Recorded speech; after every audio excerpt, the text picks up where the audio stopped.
Welcome to another episode of RideShare RoadTalk, Conversations in Motion, a podcast where we create unfiltered talk space that examines the meaningful lives of my passengers while engaging in personal and topical discussions. I'm your host and driver, John Fondas, and we're cruising the streets of Washington, D.C. Buckle up. Let's drive. A couple of minutes, no big deal. Thank you. Anything fun going on for you tonight? I literally got dragged out. I was like, I'm just staying today. Those are the best nights when you get dragged out. Just remember my gosh, that. No, I have a friend visiting from Mexico. Oh, God. Okay. So, yeah. And I was going to see them. It's like two of them from Mexico. I was going to see them tomorrow. But then and we were gonna go to like this outdoor concert together. But then it's gonna be raining, so I was like, okay, I'll come today. Okay, I that's was like, cool. twist my arm. All right. How was your night? Oh my God. Well, full disclosure, I do this just for a podcast. What? Yeah, it's been the What? coolest. Do you want to be on it, by the way? Yeah. Cool. I normally do it down in DC. You're my first ride into DC. Oh my gosh. So tell me about this whole Mexico angle. Yeah, so I'm in medical school, and these people, I did a lot of research in vascular surgery. I'm going into anesthesiology, but did a lot of research in that, and I met I went to the vascular annual meeting and met this awesome group. Said like no one ever, by the way. No, literally, yeah. Met some really awesome people, and kept in touch with them. And this weekend is the it's the Hispanic Vascular Surgeon meeting in DC. So This weekend, like, all the big specialties are having meetings. So the anesthesia is in San Antonio, the hand surgeries in Vancouver, the neurosurgery societies in LA. Like, all the societies are having meetings this weekend. It's like a huge weekend. Okay. I get it. I mean, fun fact. I drove someone who was in the grant monitoring world. That's crazy. Well, it was boring as shit was what it was, Yeah. and she would acknowledge it. But it's so funny, same kind of deal where everything was spread out nationally and each little department had their own little thing. Certainly not as sexy as vascular. Oh my gosh, no. These people hate their lives. Like, I'm texting my friend right now. He's the vascular surgeon. Oh my God. Not here, not Hispanic, so he's not here. Oh my God. But yeah. All right, I have questions It's not now. great. I have lots of questions. Yeah. Number one, you're obviously smart as hell. I'm not. Oh, perfect. I feel so much better now. Please give me the gas. Oh my God. Undergrad, grad, med, what did you do? What was your trajectory there? So I studied neuroscience in undergrad. I always thought I was going to go to law school. Okay. I wanted to do patent law, so getting something in Okay. science. That's what my dad does, so that's like kind of what I knew, like, growing up. He's my role model. And then I like volunteered a lot in the hospitals, volunteered a lot in the community, and realized I wanted more one-to-one human interaction. I thought med school was the best way to go, and here I am. Okay, so let me guess. Does your dad think you're like slumming being a vascular surgeon or wanting to aspire to that? Oh my gosh, no, he was like, I wish you did something easier. Like, anything easier. Like, not law, not medicine, just like something. They wanted me to be an English major in college, and I was like one class away from it. Wow. But I'm like not good at English. I can barely like read and write. Oh my God. Okay, you're painting this fantastic picture of like why I hate hospitals. Really? Well, I know you're joking. You're obviously Yeah. very bright and smart, but I know a few anesthesiologists, and as a lay person, that seems to be like the money game. Like, that's where you can make really good money being an anesthesiologist. I mean, I'm sure a surgeon does quite well also, but from what I've heard, Yeah. that's the thing. But I've also heard, like, how do you balance the whole, like, oh, well, we lost them and it might have been my fault kind of a thing? Oh my 'Cause gosh, there is like a in the huge- operating room? Yeah, because I mean, obviously it does happen, and if you're the person responsible for maintaining this person's sedation or whatever it is, the cocktails or whatever's happening. I knew one guy who actually took the work home with him quite a bit Oh my goodness. because of that reason. Yeah, so I think, so a story that reminds me of, because for me, I feel like there have been patients, I'm only a medical student, but even like for my exposures, like there have been times like I've cried over patients because I've just been so affected, and I know like my role as a med student, I'm just so far removed from doing anything helpful or quote unquote harmful to the patient, you know. Yeah. Just because like my hands are on the patient, I'm just basically observing. That's the med student role, is to observe and learn from the patient and from the interactions. But one of the stories that I heard at the vascular conference that I met the people I'm meeting tonight at, they told a story about, they were really lauding this vascular surgeon who he was operating, and then someone told him his son died in the middle of that surgery. Why? And he just had no reaction and finished the surgery. Oh, wow. So I don't know what to make of that story. I still can't like really process. Well, so that's a big reason I'm not going to be a surgeon. But it's so much compartmentalization, and I was told in medical school, like, I don't have the personality to be a surgeon. I was told that like straight up from one of the chiefs, like she was That's and fair, I was though. like, that is so That's fair. fair. That is so fair, right? Like that's the feedback you need. But I think for, you know, people who are in that position where like lives are literally in your hands, and something like vascular surgery where your patient's like on the table, they're gonna die or live because of you. It's so much just like putting it into a place where you're in your head where like nothing else matters but the task at hand.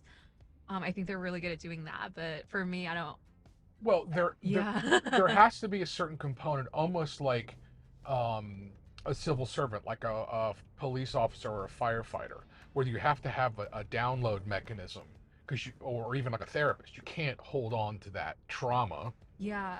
without it affecting you at some point. Mm-hmm. Oh my People can goodness. flex and say, "Oh, I'm fine." Well, no, you're not, because you're human, and there has to be an outlet for that, right? Yeah.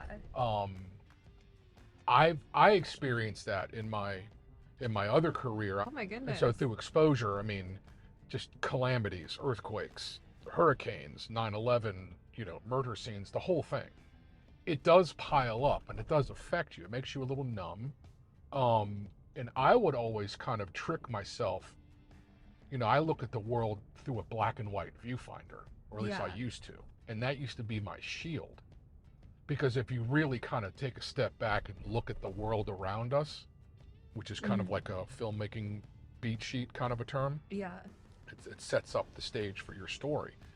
I can't live there, because if you really absorb what's happening, like you just fall apart. Mm-hmm. But at some point, you do have to do a download, and I'm sure there's a mechanism in the medical field for that, Yeah. obviously. You know, exactly. And like what I said, like I'm a medical student, whereas like I haven't seen that much, you know, so Yeah. like all these things it's like kind of fresh to me. And Oh, just wait. yeah. So it's like these people have seen it for years and years and years, and that's what they do all day. So I have like utmost respect for them, but it's like you sacrifice so much for your personal life to be a surgeon. I can see that. I mean, have there been discussions anywhere on your journey so far about that subject? You know, like the byproduct of doing this that you have to absorb, and you know, you're saving a life and you might be inadvertently, you know, saying goodbye to one. Is that a thing? Or is it like home economics in high school? Like no one needs to bake a cake anymore. Like, you know? Yeah, when I was doing my surgery rotations last year, one of my preceptors literally said, like, you have no life outside of this. Like, you were here 110 hours a day, nothing matters. If you want to match, like, you shouldn't be in a relationship. Like all of these, there's some specialties where I think anesthesia is not so much as, you know, these very like this surgical subspecialties, neurosurgery, plastic surgery, vascular surgery, where it's, in order for you to like get into these specialties, you're told that you really need to dedicate 1,000% of your life to this, and nothing else really matters. Okay. So as a layperson, again, I mean, if you're on this track, you're down this funnel, and you've done all your schooling, and now you're specialized, and you're like, oh wait, I don't like this. Where's the off ramp? Is there an off ramp? I delayed graduation because I thought I was going to do surgery because that was a lot of my life during medical school, where all my mentors were surgeons. Yeah. A lot of people, like today I'm meeting these people, like so many people around me were surgeons, and obviously there was some awesome things about being a surgeon, right? Like it's so badass. It's probably the coolest job you can have, but there's so much sacrifice that goes into that. Going to a specialty that's and anesthesiology is so hard and so rewarding in and of itself, but I think the culture is just a little different. Yeah. That But did you really weigh that though? Like Oh my along God, along the journey of like, 1,000%, okay, yeah. because you kind of have to, right? Otherwise, like, what are you doing? And I think that for the people that do it, it's so, and some people do it all, right? You can be, that some people are female surgeons with kids, who are like present for their children. But I think that is so, so hard. Just seeing the way like my friends went into surgery are working right now. Um, it really consumes your life because you're working, like on, like one of my friends, she literally just texted me today. I was having a text conversation. She goes, I go in at 4 every day. I'm supposed to leave at 6 p.m. Obviously I'm there until 9, and they tell me to record. I only work from 6 to 6 to not break the hours. Those are like television hours, to be honest with you. Yeah. That's brutal. It's so brutal. Even when I was a student, you're expected to be the first one there, last one out. And it's really consuming to your life. But on the bright side, it's like you're working with if you have good co-residents or you have good attendings, like you're with your best friends 24/7 basically. So that's another great part. Yeah, it can be, for sure. Camaraderie. There's so many, I think there's a lot of upsides. Yeah. I mean, you could drive a desk or a cubicle and be like, wait, like, no. Yeah. Like doing research or something and be like, no, I need stimulation. Thing is that they don't, like, they get paid less than minimum wage for that because the salary is set. Oh my God. So you get paid less if you work 100 hours a week, you're still only making, the whatever amount they give you for the year. Yeah. It's a salary. It's not by the hour. So I think that's like really crazy to me because they work so hard. Okay. Here's the next question. Do they make you take the drugs that you have to administer? Oh my God, no. That's bullshit. You have to. Oh my God, wait, I never thought about that. I mean, think about it. Like the few procedures, knock on wood, that I've had, yeah. I had like the cocktail and then the Propofol. Exactly. And when I woke up and I was like, oh, I get it now. Like the whole Michael Jackson thing, I'm down. I totally get it. It was the greatest sleep I've ever had in my life. Oh my gosh, yeah. And I'm like, wait, wouldn't it be fair to be like, all right, well, here, you have to do this. It's kind of like in the military, you have to go into like a gas chamber kind of a thing and change out face masks and kind of get exposed to it so you actually know what you're dealing with when it's time to be in a crisis. Kind of that kind of a thing. I don't know. Tongue in cheek, but at the same time, maybe it makes sense. I don't know. That is because I've never had, because we're taught to say, oh, the Propofol feels spicy going in. Right. Right. And you give the cocktail and you're like, oh, this feels like 4 glasses of wine. This is what you're starting to feel. Yeah, there's something there. Yeah, and putting the mask on, you're like, oh, it's supposed to smell like a beach ball. Little things like that. That I've just picked up. Oh my God, that's so funny. Yeah. I have been cursed with kidney stones. Oh no, those are so painful. And I've done everything. Diet change, everything possible. Nothing works. But it's like there's this glaring hole in healthcare, specifically with urology and kidney stones, where there is no middle ground, because you have these factory type urologists in these conglomerates. And if you're in an acute situation, they're like, oh, I can see you in December. I'm yeah. Like, so just go to the ER? Well, what if it's not, time for the ER? I need some kind of, and then you're dealing with the pain and everything else. And then maybe you're dealing with a third-party call center in the Philippines where there's literally no attention to care or detail whatsoever. Yeah. It's really crazy. So now you're becoming my punching bag for my frustrations in the Oh medical my world. gosh. No, it's so because I've been in the when I get a needle stick or something, I'm waiting in the emergency room. What else happened? I got bit by a dog during my first year of med school, and I had to wait in the emergency room, and it's so frustrating. Wait, what kind of dog was it? It was a large dog. Really? It was like a large mutt. I was just like Oh, running in no. the woods, or I was like on a trail. I was just running How on a does that run. work? You're like running with like pork chops in your pockets, No, and you got literally, attacked yeah. by a dog. It was I think one of like the Rover walkers. So she had like multiple dogs, and one of the dogs just like she lost control of the dog and it pounced on me. Oh no.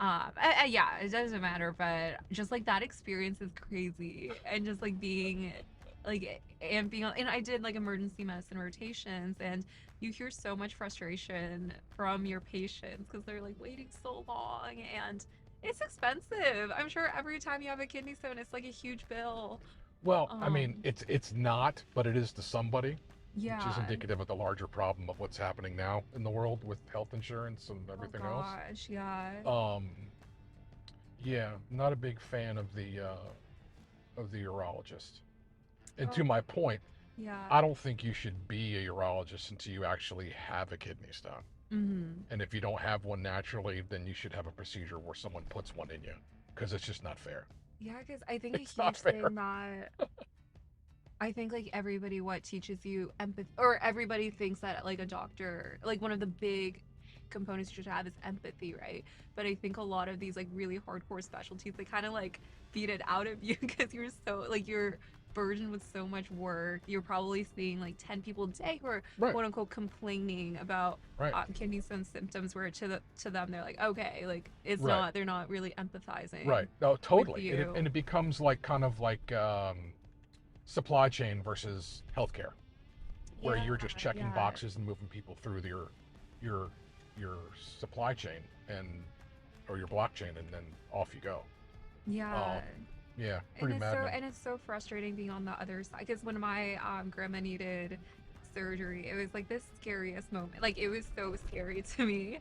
Um and that this was before I started like my rotation. So it was Yeah, like I want to vouch like my patients, like when I'm an anesthesiologist, that when I'm there with the patient's family to, give them my 100%, because I remember how like scary that moment was to me. And I agree, not everybody has those moments. Not every mm-hmm, medical student, not every resident has that moment where like it feels so urgent and dire and personal to them. mm-hmm. Um, yeah, and a lot of it is luck about like what kind of doctor you like, who you Yeah, get. yeah, Like for sure, everything in for life is, sure. I guess. Yeah, yeah. I mean, it's like a relationship, right? You got some Yeah. people that get it, and some people are empaths, like you said, and some aren't. And I try to. I mean, I'm just turned 57, so I don't pull any punches Mm-hmm. with my specialists or my doctors. And if they don't like it, I'll go somewhere else. But I have a good primary who does a what's it called? Like what do they call it when it's like an executive? I just pay him a flat fee for the year, Oh yeah, concierge. something like that. Yeah, yeah, Yeah, and like yeah. I have the guy's cell phone. Oh, that's Oh, it's incredible. amazing. Yeah. And I mean, it got to the point where like more often than not, it's like I can tell like we both want to like go grab like a beer and some pizza because we're kind of Oh like cool like yeah. that. But I'm like, hey doc, I'd say let's go, get a beer and a pizza, but at some point you're gonna have to check my prostate, and I just don't want to have to deal with that. So let's Mhm. not. Yeah. Oh my gosh, I know. We It's can't be friends. scary. It's scary. Can't be friends. I'm sorry. Oh boy. Um. All right. So anesthesiology. Are you numbing yourself this evening at the Mad Hatter? You Oh having my drinks? gosh. No, I actually I read it wrong. It's it's a Mayflower. But it's Oh, okay. No, I think it's a 1 minute walk. I know where both are, and I can get you Oh my wherever. gosh. It's no big deal. I was in such a rush. Yeah.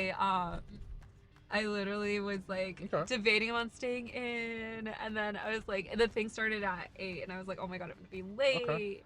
Just saying, Mad Hatter seems a little lowbrow for the I know, I was vascular like, crowd. So I interesting connection point. Um, my family used to know the people that owned the Mad Hatter. Wait, what? Yeah. And then one of my sisters actually got married at the Mayflower. Oh, So that was a that's long so time ago. sweet. Well, yeah, I mean, we could talk about that, but Yeah. quite a place for a wedding even 30 years ago. It was a nice time. Wow. So you're local. Yeah, I actually was born in DC and grew up in like around Rockville, that area. Oh my gosh, yeah. Went to school in Florida, and I was very fortunate when I came out of school. I got my first job in broadcast journalism right here in DC, and I never had to leave. Oh, that's amazing. Yeah, I mean, because I mean, I've had friends that went to the middle of nowhere to get that first job, and they were never seen or heard from again. Oh, yeah. So very, very fortunate. Oh my, especially it's such a like doggy dogs world in like Yeah. media, because one of my Yeah. friends he's trying to go into media law, but even then Media like it's law. so Okay, it's yeah. so hard. Yeah. He interned at like MSNBC Yep. back in the day, Sure. when we were in college, and that was like such a high point for him. Yeah. I caught the tail end of the good old days, in air quotes, before things got really kind of squirrely, and that was the writing for me to switch gears and go into the corporate side. Right around, I don't know, I'm dating myself, and you're still in school technically, but Mhm. right when YouTube first was starting, and HD video had these places to live, whether Yeah. it was a server or YouTube or whatever. All of a sudden, you start seeing, like, on the evening news, instead of like these traveling documentary stories that Charles Kuralt, Ted Koppel, those type of folks who were my mentors and my Yeah. my inspiration for a lot of storytelling and things. All of a sudden, we started seeing like the squirrels water skiing on popsicle sticks Yeah. and just like stuff like that, and that started becoming kind of like normalized in the evening news, Mhm. certainly at the local level. And I just didn't want to do that shit anymore. I Oh. just didn't. And so I was at the White House for like 3 years during Oh my Clinton goodness. admin and state and DOD, and traveled a ton. And I was like, all right. And then 9/11 happened, and that was really the last push Oh. I needed. Yeah. Now it's like, I got 2 small kids, and I'm like, you know what? I don't know if I want to do this. I know. Yeah, you have to prioritize your family. You do. That's like Yeah. at least the rule like I want to live by. Yeah. It's I think a good yeah. Always like prioritize like I missed your our loved little ones. offshoot here, so I'm going to just... Oh my gosh, I could totally get out here. Like this is totally Well, fine. I can just Oh my spin gosh, you thank around. It's you. no big deal. This circle's always weird. I know I hate driving in DC. It's like I get really scared. I don't mind it, but what they've done with all the cameras is just... It's crazy. Bananas. It's like Big Brother. It's like, the right turn on red cameras are out now. $100. Speeding is Are you $100. serious? Oh yeah. If you make your way to the podcast, which I hope you do, it's Oh called yeah, it's yeah. called RideShare RoadTalk, RideShare RoadTalk. and it's on Apple and Spotify and all. I'm going on Apple right now. Wait, I'm obsessed. Wait, I can't wait to listen to these. I love podcasts. The titles are the best The part. titles are amazing. Oh my gosh. Wait, yeah, these are incredible. Just double park right here, and then I think you'll be okay Thank here. you. You're quite welcome. You're Okay, it was great chatting with you. meeting Good you. luck with Yeah, school, and I thank hope I you. never see you again.